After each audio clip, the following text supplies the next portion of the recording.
Estamos de regreso en Punto y Contrapunto. La noche del 3 de mayo, un tramo de la línea 12 del metro se desplomó entre las estaciones Tezonco y Olivos en Tláhuac. 26 personas murieron y más de 100 resultaron heridas. 6 siguen todavía hospitalizadas. Este domingo, The New York Times publicó un amplísimo reportaje que es imposible resumir en un minuto, pero que concluye que la línea 12 se hizo con premura y descuido. Hoy el presidente López Obrador dijo que hay que esperar el dictamen, cuya primera entrega será justo esta semana. The New York Times hace señalamientos sobre la exigencia de abrir esa línea antes del final de la administración de Marcelo Ebrard, entonces jefe de gobierno de la capital del país.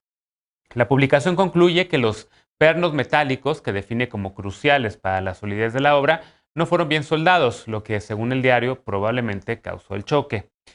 Citando fuentes del gobierno e ingenieros expertos, señala que la falla en los pernos, y aquí cito, resalta un patrón de oportunismo político y obras descuidadas durante la construcción del metro. Desde ayer, vía Twitter, el canciller Marcelo Ebrard publicó un documento de 15 páginas señalando que el diario parte de premisas falsas y que la historia de la gestación y construcción de la línea es pública, pero la de supervisión y mantenimiento durante el gobierno de Miguel Ángel Mancera es una incógnita. Por su lado, la actual jefa de gobierno Claudia Sheinbaum, dijo que el diario busca confrontar a la llamada Cuarta Transformación y descartó que la información utilizada haya salido de su equipo de gobierno. Es decir, dice que no hubo filtraciones. Y el presidente López Obrador dijo que el diario busca confrontar a ambos, tanto al canciller Ebrard como a la jefa de gobierno Claudia Sheinbaum, ambos por supuesto, quienes figuran como los punteros para la presidencial del 2024.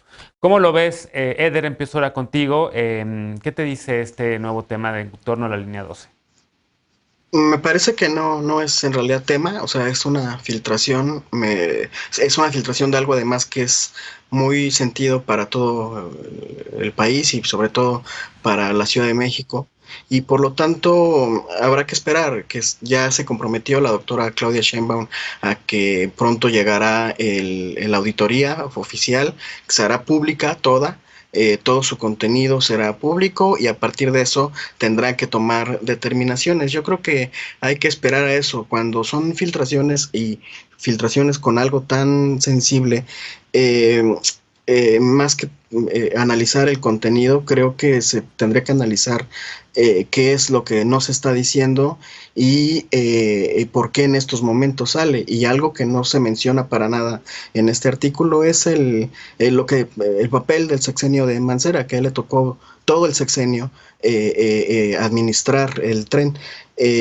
No se habla tampoco de cuánto daño sufrió el metro con la línea 2. Entonces hay que esperar. Yo no digo que no sea eso, que presuntamente anuncian en el contenido del reportaje, pero sí creo que en estos momentos es para azuzar un conflicto que tiene que ver también con el clima postelectoral que hay al interior de Morena. Entonces sí me parece que hay que aguantar tantito y solamente si me permiten, algo que olvidé mencionar hoy, el doctor Hugo López-Gatell, que en su materia como especialista, presentó alineamiento técnico para la atención del aborto seguro en México. Y ya es público, lo anunciaron desde el Centro Nacional de Equidad de Género y Salud Reproductiva. Bien, híjole, a ver si algunas feministas no dirían, ahora sí que no nos ayudes, compadre, con este vocero, pero bueno.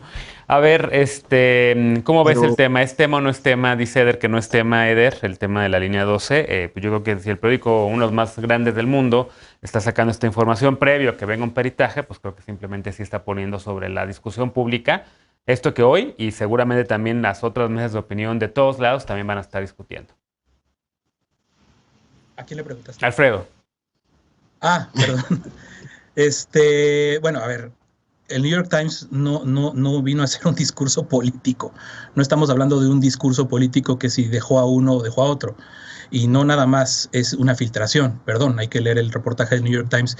Es una investigación y un reportaje de una calidad extraordinaria, por lo menos desde mi punto de vista. Están los gráficos, está la consulta a muchísimos ingenieros. No es esta cosa tal que pues la propia jefa de gobierno se encargó de poner ayer a las 8 de la mañana, cuando el reportaje todavía ni volaba, ya hablaba de esta conspiración y de para quienes andan diciendo que es una filtración, cuando, perdón, a domingo a las 8 de la mañana, ¿quién estaba diciendo eso? ¿No? Creo que ellos solitos salieron, tanto la jefa de gobierno como la reacción de Ebrard, como lo de hoy del presidente, que el presidente a mí me llamó muchísimo la atención que no descalificara el reportaje. Nada más que dijera que las filtraciones son algo normal, porque algo ha de saber, que en el sentido de la conclusión que llegaron en el New York Times con todo este uso maravilloso, muy bien documentado y estas herramientas que usaron para exponer la información y estas conclusiones en ese reportaje, que pues por ahí debe de estar también la verdad a la que están llegando los peritajes, ¿no? Me quedé pensando, justo leyendo el reportaje, y creo que voy a citar a muchos morenistas, a lo que nos dijo Carlos Mendoza, compañero de Eder y Frida, militante de Morena, asesor legislativo de la Cuarta Transformación, hace unas 3 semanas que estuvo por acá. O sea, él decía que que las tragedias sí se deben politizar, porque hay responsabilidades políticas que pudieron cometer distintos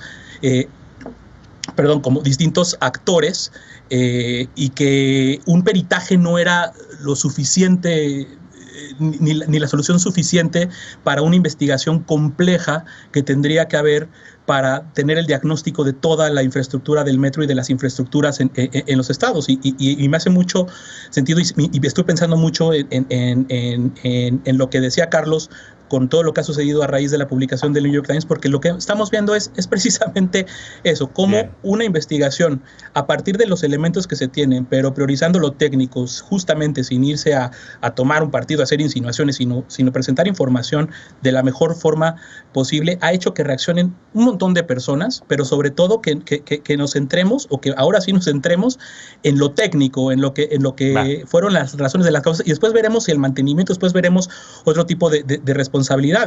Pero yo creo que, yo lo decía en aquella ocasión, yo no sabía si estábamos ante la indolencia de la clase política, que inmediatamente salió a proponer 20,000 barbaridades cuando pasó la tragedia, y hacer un uso oportunista de lo que estaba pasando, o frente a la política de la indolencia. Creo que hoy que vemos que el 2024 prácticamente se inauguró con la carrera 2024 con este reportaje, estamos más en una política de la indolencia, que es lamentable en un país con tantas víctimas y con tantos hechos impunes. Frida, como digo, vamos a ir debatiendo este tema seguramente a lo largo de toda la semana y las próximas semanas, conforme vayamos conociendo el peritaje oficial, el que van a dar a conocer esta semana, una parte de él, y luego lo que siga. Pero, ¿qué dices al respecto de lo que mencionaba Alfredo? Hay quien dice, en efecto, esto está adelantando la sucesión presidencial, hay quien dice está confrontando precisamente a los dos punteros, o a los dos que parecen los favoritos, digamos, hasta ahorita para el 2024 por un parte de un partido político. Hay quien dice que hasta filtraciones hay y demás. ¿Cómo lo ves?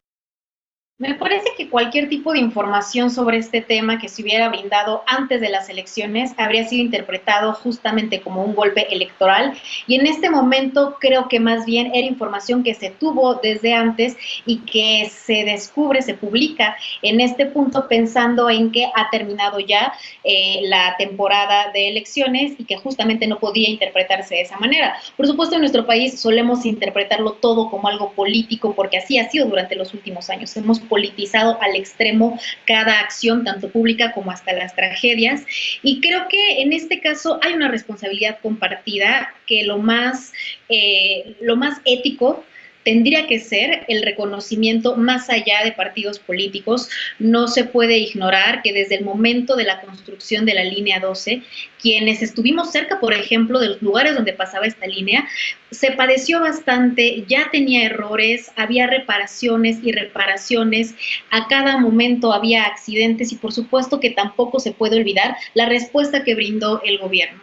No creo que sea bueno pensar en si esto le pega más a Ebrard o si le pega más a Claudia Sheinbaum, porque de hecho le pega a los dos, y le pega el doble a Miguel Ángel Mancera, que además durante el periodo en que él estuvo al frente de la administración, del mantenimiento y de la gestión de la línea 12, se dieron anuncios por parte de su equipo, como el de Gaviño, en donde se atrevió a asegurar que la línea 12 estaba en perfectas condiciones, que no le sucedía absolutamente nada, cuando meses después otro accidente ya estaba dejando sin luz y sin servicio esa línea. Sí creo que lo más responsable es tanto priorizar a las personas que han utilizado esta línea, priorizar a las víctimas y pensar en la la respuesta que se le dio a las personas que resultaron afectadas y a las que tuvieron decesos, porque también tenemos que pensar en cómo operó el seguro del metro, no operó de una forma transparente y creo que en gran medida la información se reservó porque cuando esto sucedió había un momento electoral.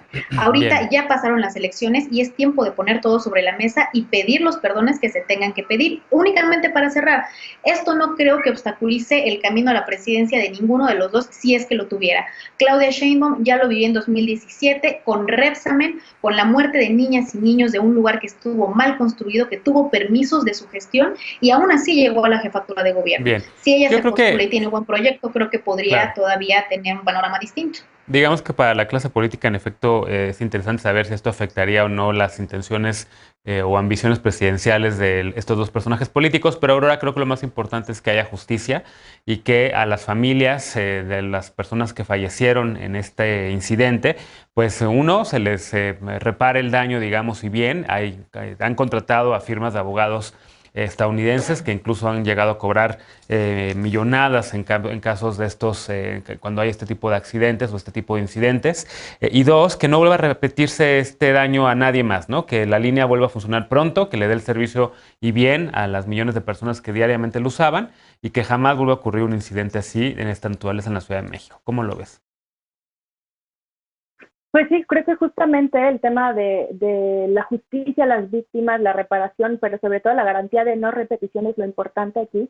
Y sobre todo saber cuáles van a ser las acciones y las respuestas que se van a dar al respecto, porque hoy justamente se cumplen 41 días de que sucedió la tragedia y a la hora no hemos visto nada y más bien dicho estamos en espera de un dictamen, pero el dictamen, como ya se ha comentado en la mesa, por sí mismo no nos da más detalles ni nos garantiza que no se vaya a volver a repetir lo mismo ni que se haga justicia para las víctimas. Y en el sentido de las cosas que señala este artículo de investigación del New York Times, pues una de las conclusiones que tiene es que, bueno, una se hizo con premura y descuido en su momento para que fuese inaugurada por Marcelo Ebrard, y en ese sentido pues sí resalta un patrón de oportunismo político y en consecuencia de responsabilidad, ¿no? Al acelerar sin los cuidados ni las medidas técnicas necesarias para cumplir con una mega obra que pues sí hubiera cumplido desde el principio con ese estándar que se tiene que cumplir, no habría no habría llegado a esta tragedia, porque primero hay algo que también habría que poner sobre la mesa, es que esta línea 12 debiera haberse hecho de manera subterránea y no aérea para, una, ahorrarse dinero, y la otra también para que fuera una obra visible, y otra vez entrando desde esta visión de oportunismo político. Y ya si nos vamos a adentrar a cuáles son esos pasos que siguen en este proceso de qué es lo que pasa con la línea 12, pues habrá que ver, una, qué es lo que hace el propio gobierno de Miguel Ángel Mancera en estos trabajos de mantenimiento, que se revise eso, pero también que se revise estos 2 años en los que fue completamente ineficiente también la atención y mantenimiento que se le dio a esa misma línea por parte del gobierno de Claudia Sheinbaum. Y finalmente, lo que habría que pedir al nuevo Congreso de la Ciudad de México es que dejen de lado el austericidio y le destinen los recursos necesarios a el mantenimiento y equipamiento del metro en la Ciudad de México, que creo que sería pues también un llamado importante después de lo sucedido. 20 segundos, a ver, porque levantaste la mano. Sí, hay un consejo autónomo que es el que determina qué tipo de mantenimiento cada año se tiene que dar, es el que determina el presupuesto que se tiene que asignar para el mantenimiento de la línea 12, y Claudia Sheinbaum ha demostrado que atendió los consejos cabalmente de ese consejo y no hubo ningún recorte presupuestal para el mantenimiento de la línea 12. Sí hay que esperar a que salgan los dos estudios, estudios estos para fiscalizar y para determinar las responsabilidades en su justa dimensión, caiga quien caiga. Bueno, recuperemos el tema cuando salgan estos peritajes oficiales. Hacemos una pausa y al regresar, aunque mucho se ha discutido sobre la pérdida de territorio de Morena aquí en la Ciudad de México, la verdad es que este partido no solamente ganó la mayor parte de las curules para el Congreso de la capital del país, sino que además arrasó en 12 de 30 congresos estatales. Volvemos con este tema punto y contrapunto, no te vayas.